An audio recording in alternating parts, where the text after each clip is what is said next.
Nakalimutan na kasi ata ng mga tao kung ano yung essence ng 1986 EDSA Revolution.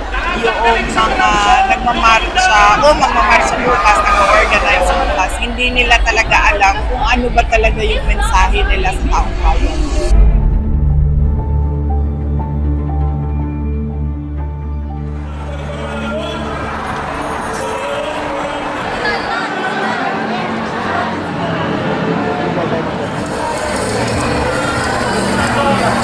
Mas malakas sa nagkakaisang bayan.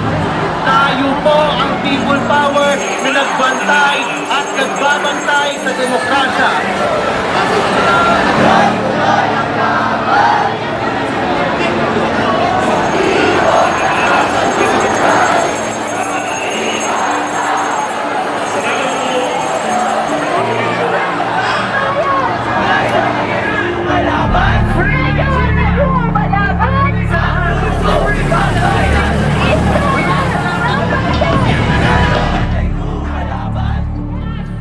Na walang dinastiya at korupsyon. Gusto ba natin yun?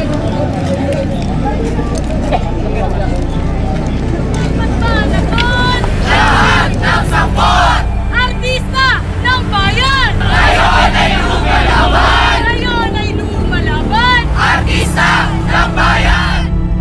Sa harap ng katiwalian at pagsakal ng mga nagaharing uli sa demokrasya, patuloy ho tayong mag-alsa, patuloy ho tayong magsikilos, patuloy po nating ipaglaban ang ating kinabukasan. Tuloy ang laban, tuloy ang EDSA.